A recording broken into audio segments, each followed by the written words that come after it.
It's a big, like wide stage, Yeah. which is cool. I like being able to be spread out lengthwise. But Pause.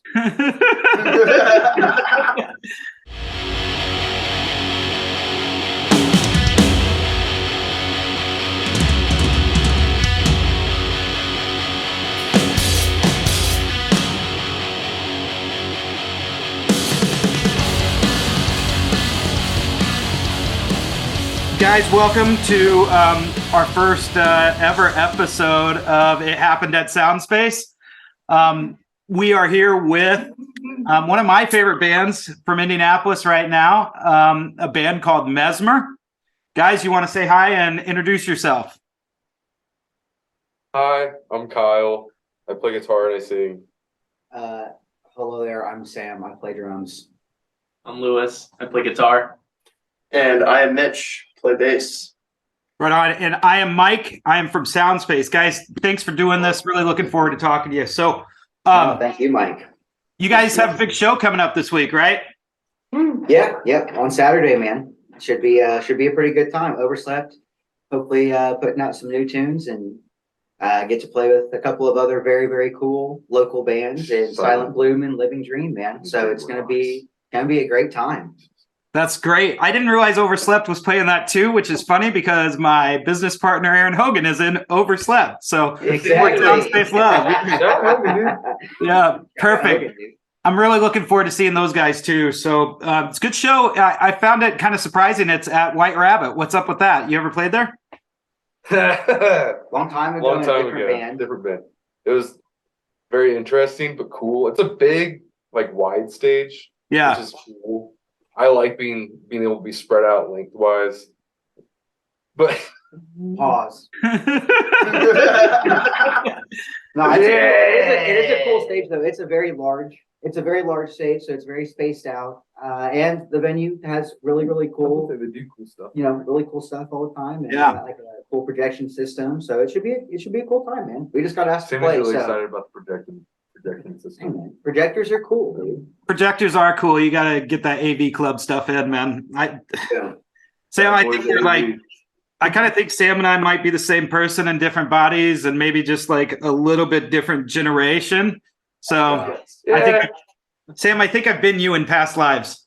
Hey, man, I'm happy to now be you, Mike. Right on. Hello, future self. So last time I talked to you guys, you were talking about not playing shows for a while. You told me then you were going to the studio and doing some recording. How's that going? You're pretty all right. Home studio. We have a whole bunch of things that we've kind of just been forming, shaping, finishing, working on in that sense. Got a good amount of things put together, and I think that we'll be putting something out that's pretty cool this year, hopefully, if not a few things. I don't love being the band that's like, stick around, big things happening, moves being made. Right. But yeah, we're always trying to be working on stuff. Well, you guys have a lot of music already out and recorded. I was pretty surprised after just hearing your latest stuff, going back and seeing how far, how deep you guys go. So, you guys can wait a while because there's plenty of music out there for people to listen to. Yeah, but we've been playing those songs for 3 years, and we have these new songs that we like playing. So yeah, hey, come to the show. Maybe you'll get a whole set of things that you've never heard us play before. Who's to say? Right on. Maybe some country tunes. Is that where you guys are? Is that where you're going now? Who's to say? I'm not opposed. I'm not. You never know. You laugh about that, Mike, but we might pull a straight Working Man's Dead on you and just come out with a straight country blues album. Yeah, I'm with you. It wouldn't surprise me with you guys either. I think that's the perfect segue. When I met you guys, I was tickled with the fact that you guys listen to a lot of different stuff, not what I would expect. And then also just, listening to your music, I can see that your influences come from a lot of different places. So tell me a little bit about that. Where do you guys like to listen to? I know you're pretty diverse amongst the group, but what do you get into? Someone else talk. We were just talking about how David Bowie's birthday is today. So that's one of, at least, Mitch loves Bowie. huge Bowie fan. Gotta yeah. love Bowie. For sure. I like Foo Fighters a lot, and Oasis. Guided by Voices, cool one. Mm. yeah, Early I mean, early stuff was like we were gonna try to be like a jammier band for a while, so it was a lot of like Grateful Dead, Yeah. Allman Brothers. Allman Brothers. Mentioned Sammy Love the Dead a lot. I'm a fan, but I could never call myself a Deadhead just because I've never seen the Dead. But we were jamming a lot, and that was pretty cool. Smashing Pumpkins, big time. Really, just any like '90s stuff. I really Yeah. wanted to like with writing, like especially when it started, like I always wanted it to be like hitting like a nostalgia button in someone's brain to where it's like, I don't know, familiarity and not specifically trapped in one sense of that nostalgia. Just you hear it and you're like, huh, this takes me somewhere, I guess. I don't know. It definitely takes me somewhere. I graduated high school in 1995, so like right in the thick of everything you're talking about. And definitely, Siamese Dream was. I heard Siamese Dream when I was hearing some of your guitars. For sure, I could definitely hear that big, growly sound, and just Yeah. it was right there. I love it. I always try to get big. I would just say big and loud is also another big influence. It's just being loud and sounding big. Yeah, Because I am loud and big, and that's my personality, I guess. you have this thing though that's interesting to me when I see it happen, and that is the voice that comes out of your face is not what I would expect. It's definitely a lot smoother. Do you care to comment? I hate singing. Really? Yeah. It was Singing. kind of forced upon him, to be honest with you. Yeah. Kind of forced upon because I'm playing drums. I'm not going to be Don from the Eagles and playing drums and singing. If I So like when if you listen to the first demo, there's so much reverb on the vocals, and it's like pushed Yeah. way back in there. I'm just like, that's the sweet spot. It's really just my voice. I don't love it, but I can usually hit notes most of the time. So like you throw a bunch of reverb on that, it kind of just turns into an instrument. So I guess I try to use my voice as an instrument, I guess, which it should be, I suppose. But Yeah, I like that too, and that definitely fits with that whole kind of 90s post grunge thing you're talking about. So cool. Do you feel like you're coming into your voice some? Starting to get more comfortable with it? yes and no. Like I'll listen. If I listen to like the full length of my mind, I'm like, but I listen to like God's Favorite Band. It's pretty tight. Yeah. And then I like went back and listened to like I recorded like a little acoustic version of Getting By like forever ago, and I listened to that today, and I was like, dang, like, I'm all right, I maybe someday I'll be like I really do think that I can play guitar pretty well, but I wouldn't say the same about my voice. So maybe one day I'll grow into that like I did with guitar, but I don't know. I appreciate the compliment on that though. Thank you. Yeah, of course. You mentioned Getting By. That has quickly become one of my favorite songs that you guys do. It's weird to me because of the way Spotify cuts some things up. It's hard for me to get the timeline on all of it. So every time I listen to it, I kind of wonder where it falls in the anthology there. well, that was it. I guess it was not 2020. It was 2021, wasn't it?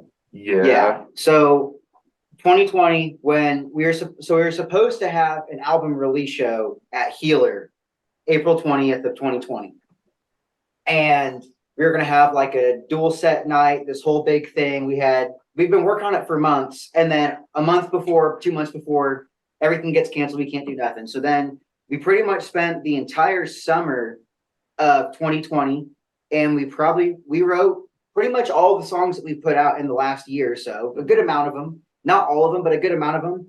And if you've seen us live, you've probably heard us play a bunch of songs that haven't ever been recorded. Yeah. And those are all those songs.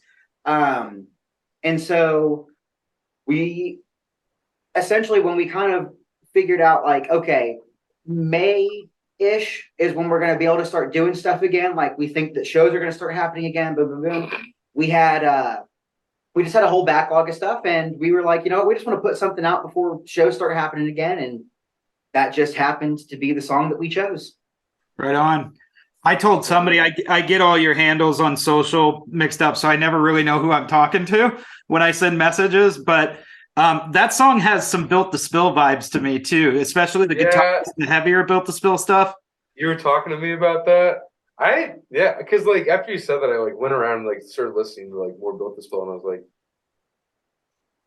it's one that I think it's like a subliminal. Maybe a good way to phrase it would be like subliminal. Is like I'll hear a song like every like once or twice, and I really like it, but I don't listen to it often, and it just sticks in my brain. And then like I mean, everything that is written is influenced by something else, right?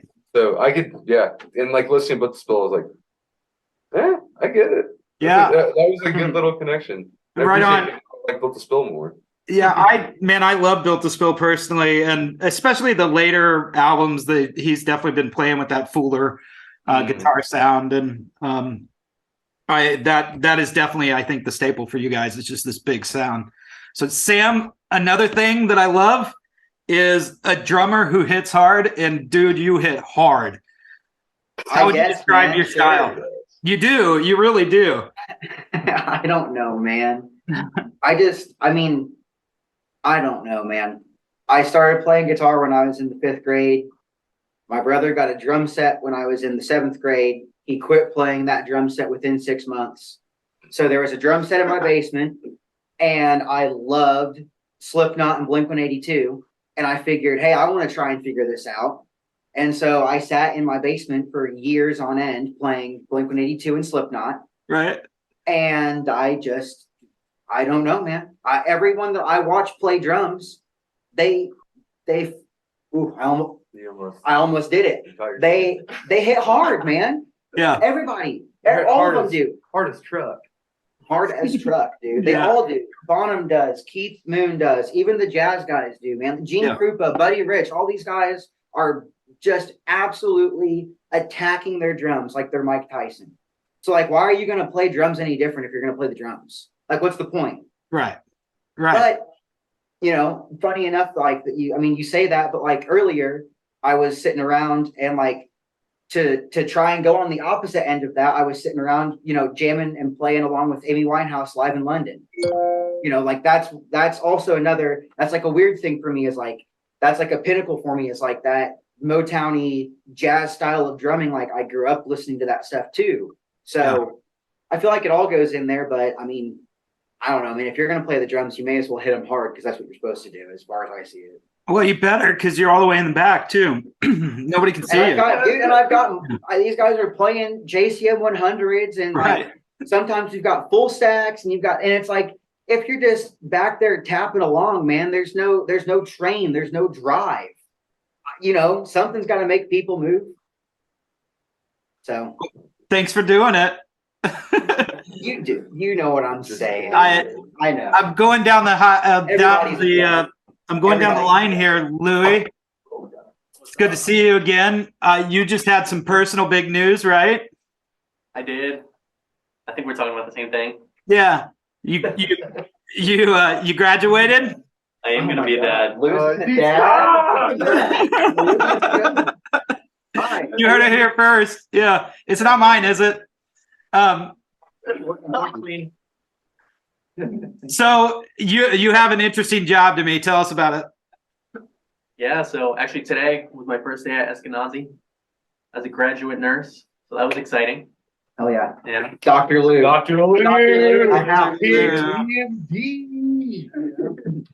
That's wild. You are the newest member in the band, is that correct? Yeah, I joined 2021, right? Mm-hmm. Yeah, fall of 2021. Yeah. Almost 2 years, dude. We're a year and a half. Yeah, wow. I was thinking about that as we were talking. Holy shit, yeah. We still haven't dropped them in either. No. It's good you guys got medical support when you're out on tour, too. You're telling me, dude. I was waiting until I get like that good healthcare, then I can just walk in the band, dude. Yeah. So, Mitch, I told you last time we talked that you're my second favorite Mitch in the world. I'm sorry, but you're still holding tight there. But how you doing, man? Been doing great. How about, the other Mitch out there?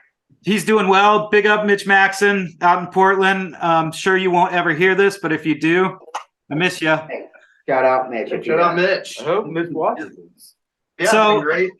Mitch, you go big on guitar. You and write some pretty crazy riffs. How would you describe your style, and what do you like to play the most? It kind of changes from time to time, I feel like, especially a lot of my kind of like interest in music. With me kind of like in the different seasons, kind of getting into different styles, I'll kind of take different inspirations and kind of just try to paint different pictures in any kind of variation we're going with. So like lately, it's a little bit more in kind of the electronic style. So like kind of seeing like how we can experiment with different noises, or like, lately it's been feeling the train moving, pushing us, and like, where's the song kind of going and what can I add to the mix, Right on. Yes, I know exactly. You guys were trading secrets over here. Did you have something you wanted to share with the group, or? No. Mitchell just knows every button to push on every aspect of it, to just say the most vague, just He's a wizard. fictitious Yeah. wizardry. He's call a it politician. He's a Fictitious makes it sound politician. like he's a liar. He's flying straight through his He's a teeth. shapeshifter. He's flying straight through his Mitchell teeth. is a wizard bass player. There's not too many people that I see play 5 strings where it's like, Watch Mitch play that bass. Watch Yeah. him. Just watch him. Just watch him play a show. No hate on anybody. Mitchell has the best fun. Dee Dee Ramone played a bass a certain way, and it was optimal for the band that he was in. Mitch does not stay on the E string in the top 5 frets. This dude is all over the bass the entire time, The moving. Ripper, dude. Yep. I love agree. I love that you actually referred to him just as playing guitar, because I look at it as the same way. Yeah. He doesn't really play bass like a bass player does. Not at all. Do you No. do you play with a pick, or do you just Yeah, I like the attack on the action, just being able to kind of really punch through whenever I need to, and feels nice in the hands. Always good bass tune, too. Yep. I like the Yep. tones. Well, guys, Thank you. congratulations on being a good band. Thank you, I guess. Congratulations on your big show coming up. I'm really looking forward to getting to see you live. Anything else that you guys got going on you want the world to know about? What else? Working on some songs. We actually did record some songs. Like I said, I don't like being in a band that's like, stay tuned, blah, blah, blah.